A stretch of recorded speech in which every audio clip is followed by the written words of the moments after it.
నమస్తే, welcome to RTV. మన ఆంధ్రప్రదేశ్లో చంద్రబాబు నాయుడు గారు అధిక మెజార్టీతో గెలిచారని చెప్పి ప్రతి ఒక్కరు కూడా సంబరాలు చేసుకుంటూ ఉన్నారు. అయితే మన హైదరాబాద్లో కుమారి ఆంటీ అంటే ఎవరికి తెలియని వాళ్ళు అంటూ ఎవరు కూడా ఉంటారు కదా. అలాంటిది కుమారి ఆంటీ స్వయంగా చంద్రబాబు నాయుడు గారికి చాలా సపోర్ట్ చేయడం జరిగింది. మరి ఆవిడ ఏ విధంగా సెలబ్రేషన్ చేసుకున్నారనేది మనకి తెలియాలి కదా. ఇంకెందుకు ఆలస్యం, లోపలికి వెళ్ళి తెలుసుకుందాం, వచ్చేసే. నమస్తే అమ్మా, ఎలా ఉన్నారు? బాగున్నామ్మా. ఇప్పుడు కూడా వార్తల్లో చంద్రబాబు నాయుడు గారి వార్తలే వింటున్నారు. ఏంటి ఆయన అంటే అంత ఇష్టమా మీకు? నాకు ఓటు వచ్చిన కాడి నుంచి ఆయనకి ఓటు వేసుకున్నాను. ఎందుకు ఆయన అంటే అంత ఇష్టం, ఎందుకు మీకు? అంటే చిన్నప్పటి నుంచి అమ్మ వాళ్ళు తెలుగుదేశం అంటే అంటే చెప్పుకుంటారు కదా, ఇంకా అలా. అంటే ఎవరు బాగా అభివృద్ధి చేస్తారు అనే దాంట్లో చూసుకుంటే చంద్రబాబు నాయుడు గారు ఉన్నారని మీరు అంటున్నారా? అది అంటే మా పేరెంట్స్ చెప్పింది. అంటే నాకైతే వీటి గురించి పెద్దగా తెలియదు. అంటే ఇంట్లో చెప్పుకుంటారు కదా అందరూ, ఏదైనా సరే ఒక అభివృద్ధి రావాలి అంటే ఏదైనా కొంచెం ఒక రోడ్లు వేయాలన్నా ఏదైనా ఒకటి ఏది చేయాలన్నా కానీ చంద్రబాబు నాయుడు గారు బాగా చేస్తారని చిన్నప్పటి నుంచి కూడా నేను విన్నా. నాకు ఓటు వచ్చిన కాడి నుంచి కూడా తెలుగుదేశానికి ఓటు వేస్తాను.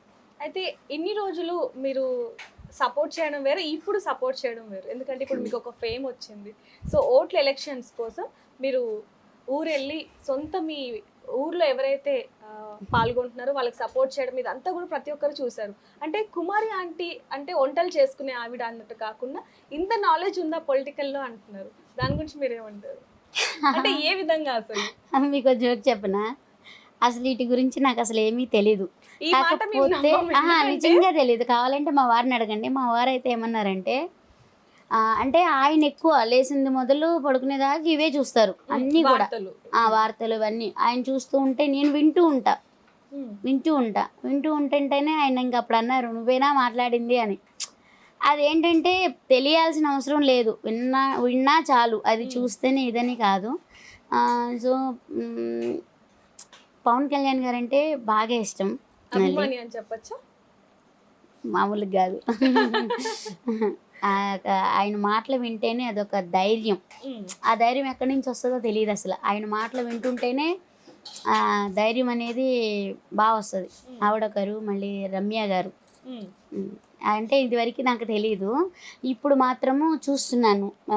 అంటే ఫోన్లో అన్నీ చూస్తున్నాను కాబట్టి తెలుస్తుంది. ఇంకా ఆడవాళ్ళు కూడా ఎలా మాట్లాడుతున్నారు ఏంటి అనేది ధైర్యం ఉండాలి దేనికైనా. సో ఉన్నది ఉన్నట్టు మాట్లాడడానికి భయపడాల్సిన అవసరం లేదు. సో మనకు తెలిసింది మాట్లాడడానికి. సో తెలిసిందైతే మాట్లాడాను. నాకు ఇన్స్పిరేషన్ అయితే రమ్య గారు, లాయర్ రమ్య గారు, అడ్వకేట్ రమ్యకుమారి గారు, ఇంకా కృష్ణకుమారి గారు, ఇంకా ప్రియా చౌదరి గారు, వాళ్ళందరికీ చూస్తున్నా. ఇంకా చాలామంది అంటే చాలామంది ఉన్నారు.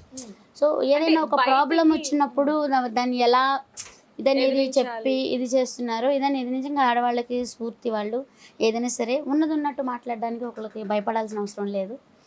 సో ఉన్నది ఉన్నట్టు చెప్పాను అంతే. అంటే మీకు చంద్రబాబు నాయుడు గారు ఇష్టం కాబట్టి ఆంధ్ర వెళ్ళి మరి సపోర్ట్ చేశాను అంటారు?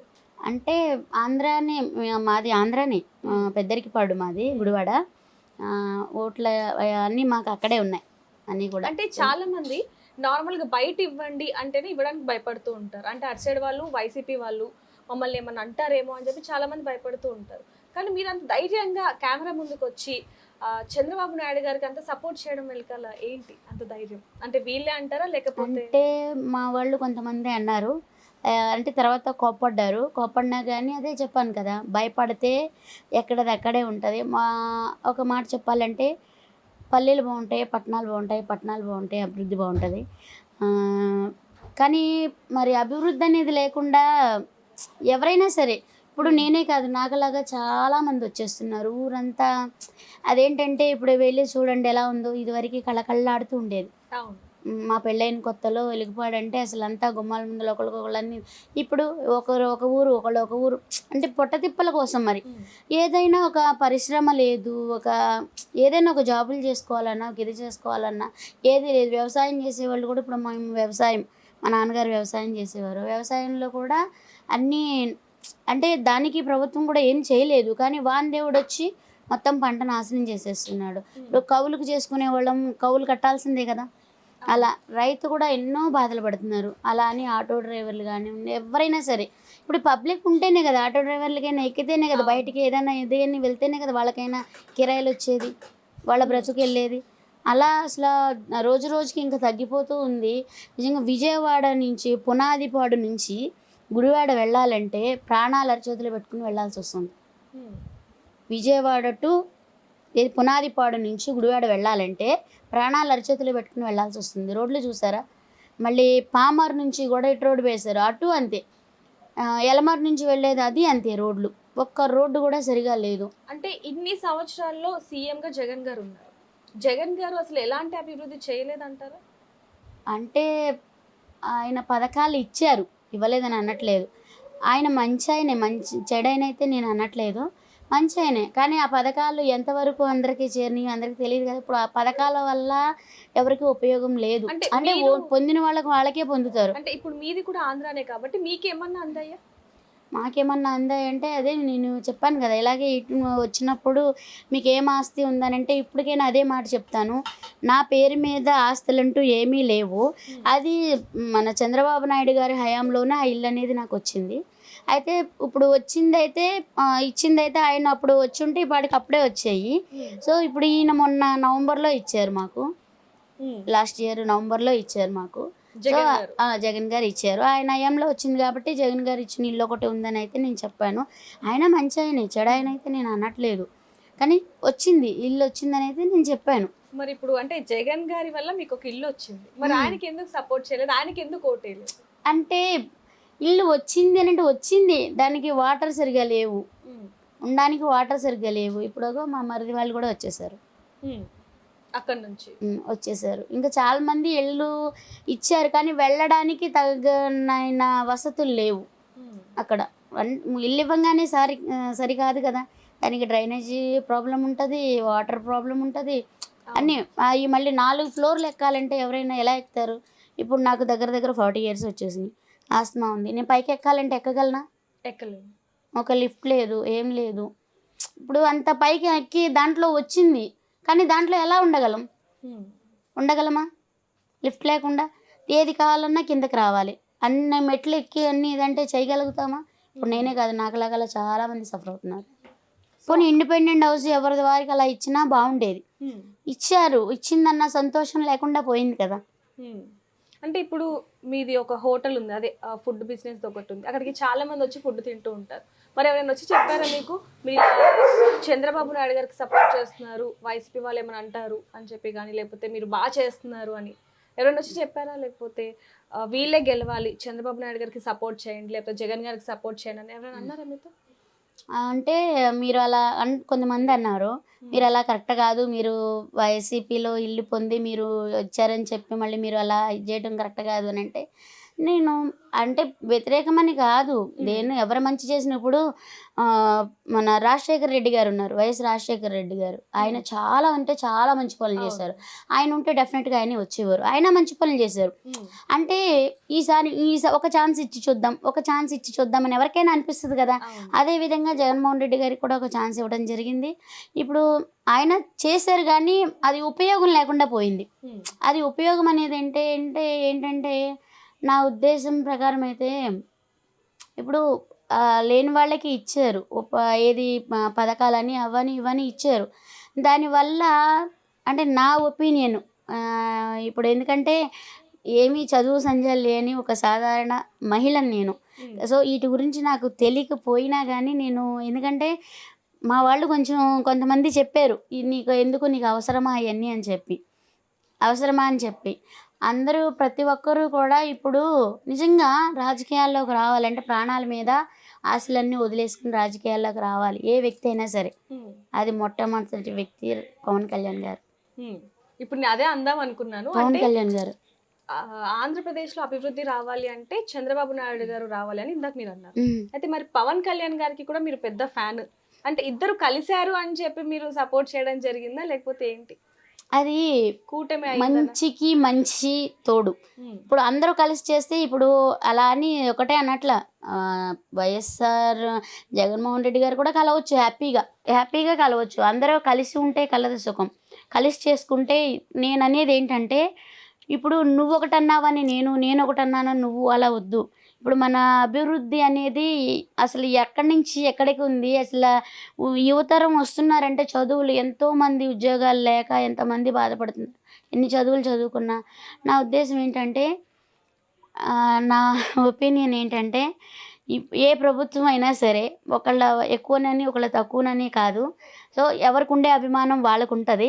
అభిమానాన్ని పక్కన పెడితే నేను కోరుకునేది ఎవరినైనా సరే ఒకటే, అభివృద్ధి అనేది ముఖ్యం. కానీ చేసేది ఏదైనా సరే మనకి ఉపాధి పథకాలు అనేది ఏది వద్దు. నా ఉద్దేశం ప్రకారం అయితే ఒక అభివృద్ధి అనే చెట్టు నాటాలి. అంటే ఆ చెట్టు అంటే ఏంటంటే విద్య అనే ఒక చెట్టు. అంటే విద్య అనేది ప్రతి ఒక్కరికి కూడా ఎలాంటి పైసా కూడా తీసుకోకుండా విద్య అనేది ఎంత చదువులు అయితే ఉంటాయో అంత చదువుల వరకు విద్య అనేది ఉండాలి. సో మళ్ళీ దీనివల్ల మళ్ళీ కార్పొరేటర్ వాళ్ళు మళ్ళీ ఇదవ్వచ్చు. కానీ అలా లేకుండా ఉద్యోగాలు వాళ్ళకి కలుగుతాయి కదా. గవర్నమెంట్ ఉద్యోగాలు వచ్చినాయని వాళ్ళకే తృప్తి ఉంటుంది. అదే గవర్నమెంటు విద్య అనే చెట్టు నాటి దాని నుంచి ఎన్నో ఫలాలు, అంటే ఒక డాక్టర్లు కానివ్వండి, ఒక సైంటిస్టులు కానివ్వండి, ఇంకా అట్లా వగేర ఇంజనీర్లు అన్నీ అట్లా వగేర అన్నిటికీ అట్లా ఒక ప్రభుత్వమే ఇది చేస్తే, ఇప్పుడు ఎంతోమంది ఇక్కడ కొంచెం మంది చదువులు చదువుకున్న వాళ్ళు అమెరికా, ఆస్ట్రేలియా, జపాను, జర్మనీ అన్నీ వెళ్తున్నారు. మొన్న కరోనా అప్పుడు చూసారా, టీవీలో చూస్తే ఏడుపు వచ్చింది. అలా వేరే దేశం ఎందుకు వెళ్ళాలి? మన దేశమే ఒక అమెరికా ఎందుకు కాకూడదు? ఒక సింగపూర్ ఎందుకు కాకూడదు? ఒక జర్మనీ ఎందుకు కాకూడదు? అది తలుచుకుంటే మన వల్లే అవుతుంది. కాకపోతే ఏంటంటే నువ్వు నన్నని నేను నిన్నని వద్దు. మన దేశ అభివృద్ధి ఎలా అయితే మనం పెంచుకోవాలనే దాన్ని బట్టి అందరూ ఆలోచించుకుంటే ముందుకెళ్తుంది.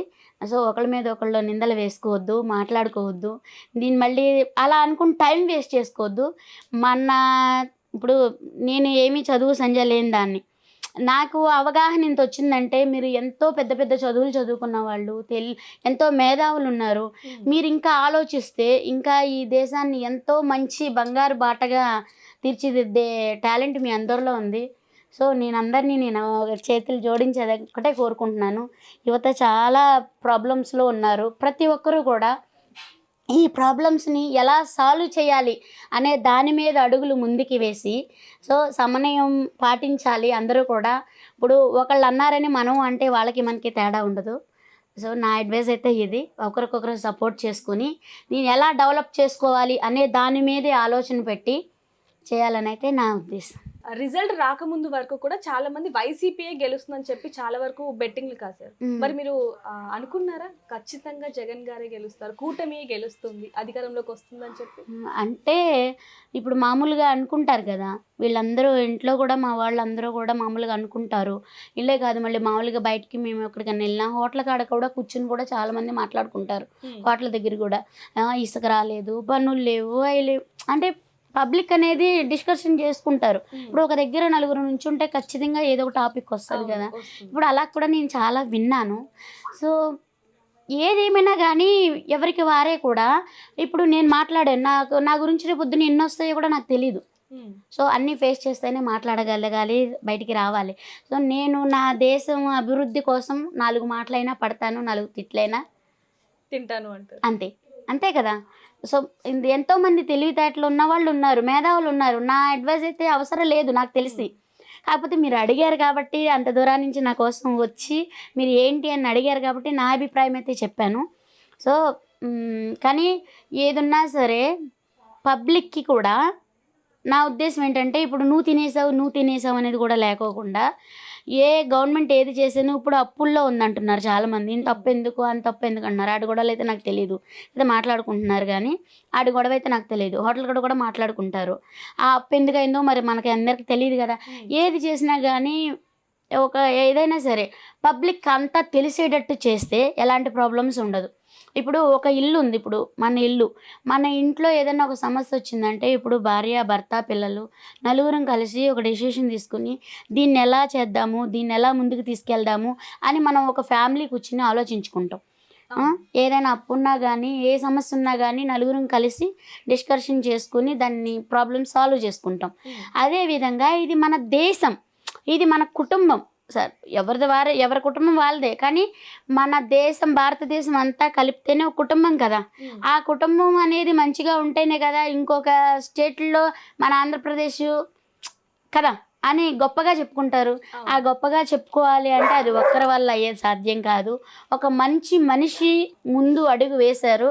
ఆ అడుగు వెనకాల ఎంతమంది అయితే అంతమందిని కూడా నిస్వార్థంగా అడుగు వేసి చేసే ప్రతి పనికి కూడా వేలెత్తి చూపించకుండా తప్పు చేస్తే ఎవరి అభిప్రాయం వాళ్ళది, కానీ అది పూర్తి అయ్యేదాకా కూడా కొంచెం సమన్వయం పాటించాలని కోరుకుంటున్నాను. మీరు ఎవరికైతే సపోర్ట్ చేశారో, ఎవరైతే అధికారంలోకి రావాలి అనుకున్నారో వాళ్ళైతే వచ్చేసారు. మరి ఏ విధంగా పార్టీ అంటే సెలబ్రేషన్స్ ఏ విధంగా చేసుకుంటున్నారు కుమారి ఆంటీ అంటే మీరేమంటారు? ఆల్రెడీ నిన్న చేసేసుకున్నాం.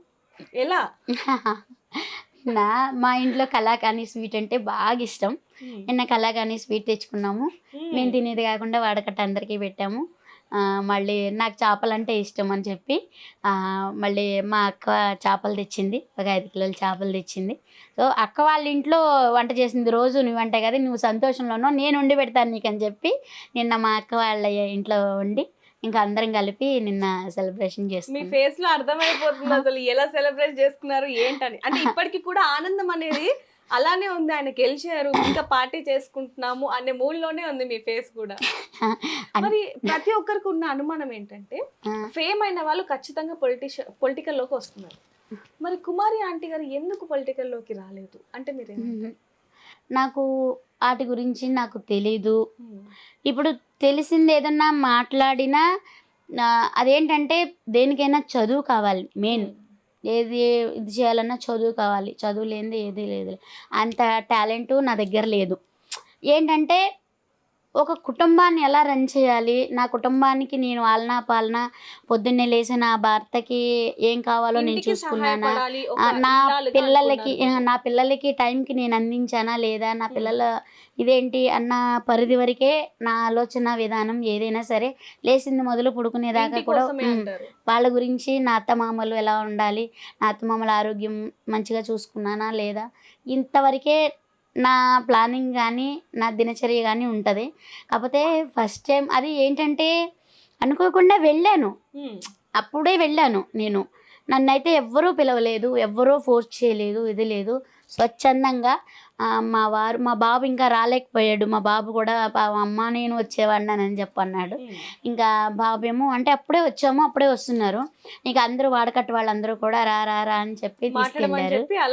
నీకేది తోస్తే అది మనకు అవును అంటే మైండ్లో చూస్తున్నా కదా ఇవన్నీ.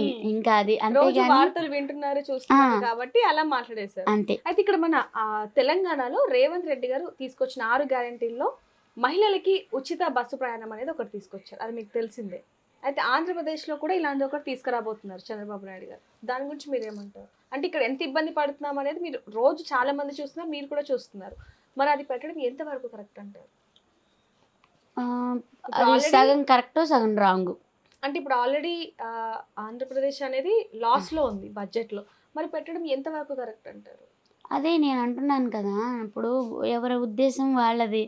అంత టాలెంట్ నా దగ్గర లేదు, అంత ఆలోచించే విధానము లేదు. లేదు,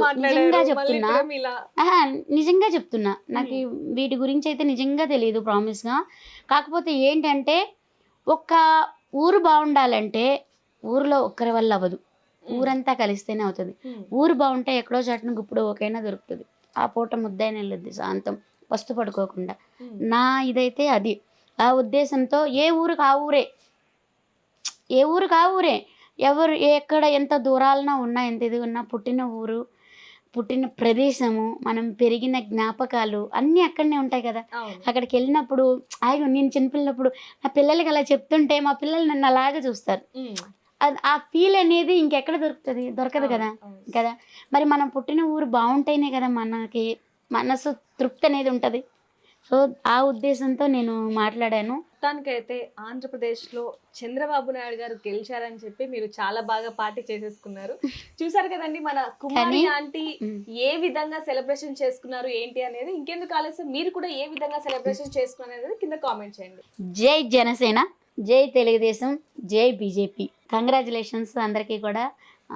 ఈ విజయాన్ని ఎల్లప్పుడూ ఇలాగే మీరు ఉంచుకోవాలని మనస్ఫూర్తిగా కోరుకుంటున్నాను. చేసే ప్రతి పనిలోనూ మీరు మంచి పనులు చేస్తూ ఉంటే మీ వెనక మేమందరం ఉంటామని, నా కుటుంబం అయితే ఉంటుందని మనస్ఫూర్తిగా తెలియజేసుకుంటున్నాను. All the best. Thank you very much. అందరూ ఇలాగే మంచి పనులు చేయాలని మనస్ఫూర్తిగా కోరుకుంటున్నాను. మీకు కూడా కంగ్రాచులేషన్స్ అండి. మా కోసం ఇంత రాత్రిపూట కూడా మాకు ఇంటర్వ్యూ ఇచ్చినందుకు థ్యాంక్ యూ అండి. Thank you so much. మరిన్ని వీడియోస్ కోసం ఛానల్ ని సబ్స్క్రైబ్ చేయండి, లేటెస్ట్ అప్డేట్స్ కోసం వాట్సాప్ ఛానల్ ని ఫాలో చేయండి అండ్ లింక్ డిస్క్రిప్షన్ లో ఉంది.